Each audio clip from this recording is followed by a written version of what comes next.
Washington keeps saying it won't let the yen collapse. But the real story is bigger than one currency. The yen isn't really Japan's money, it is the dollar's shadow.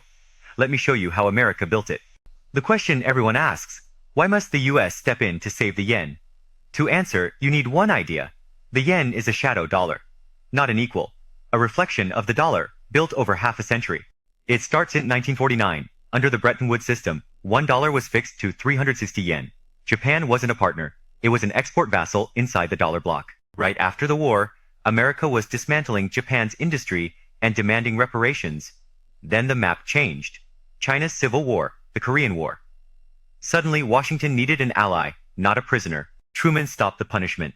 The goal, turn Japan into Asia's anti-communist fortress and the industrial backbone of the free world. In 1949, the Dodge Line set one unified, ultra-competitive exchange rate. Back then, America wasn't afraid of cheap Japanese goods.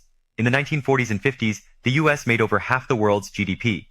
Tokyo's textiles were noise, and Korea's frontline orders lit Japan's factories on fire. Stage 2, 1971 to 1989. Japan's cars, electronics, textiles flooded America. The US trade deficit exploded. The deal that built Japan was starting to look like unfair competition. Indo-Te Bretton Woods collapsed, the fixed peg died, the yen went floating. Then 1985, the Plaza Accord. Washington forced the yen from 240 all the way past 120. To absorb the stronger yen, Tokyo printed money, and crucially, opened the capital account, ending FX controls. The yen could now flow freely across the world. That was the seed of something much bigger. Stage 3, 1990 to 2000.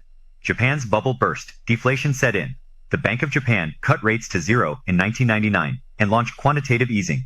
At the peak of financial globalization, Wall Street found the loophole. Borrow yen at near zero, sell them for dollars, buy high-yield assets worldwide. The yen became the dollar's leveraged stepping stone. Stage 4, 2013 to 2023, Governor Kuroda unleashed extreme easing, printing money to buy Japanese government bonds and ETFs, pinning the 10-year yield to the floor. Then the Fed fought inflation. Rates went from 0 to 0.25% in March 2022 to 5.25 to 5.5 by July 2023. The BOJ held at minus 0.1 until March 2024. The 10-year spread blew out to 4.5%. So the carry trade hit record size. By BIS, UBS and Barclays estimates, between $1 and $4 trillion. The yen sank to decades-low levels. Here's the first mechanism. The yen is the dollar's negative reservoir. As the Fed drained liquidity, the BOJ printed, and that printed yen, via the carry trade, became dollars flooding into US stocks and tech. The BOJ quietly offset the Fed's tightening. Second mechanism.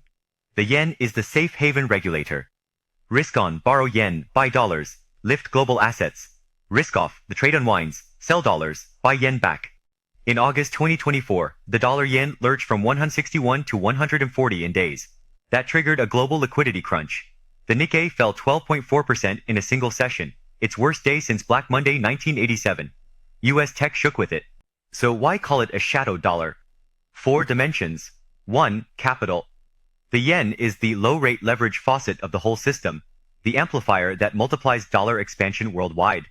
2. Assets and geopolitics. Japan is the largest foreign holder of U.S. treasuries, $1.14 trillion, and its biggest foreign lender. Japan's savings bankroll America's deficit and the dollar's reign. 3. Policy. The BOJ is the Fed's deputy. If the Fed hikes and Tokyo doesn't follow, the yen craters.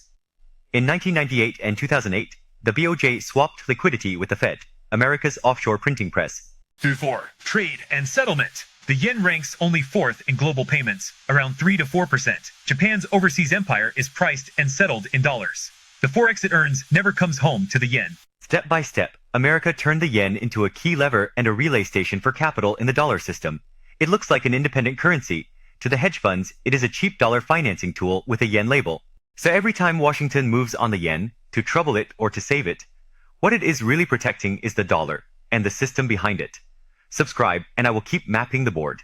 So the next time you hear that the yen is in trouble, remember, it was never just about the yen. It is about who controls the dollar. And right now, that is the whole game. Subscribe, and I will keep mapping it for you.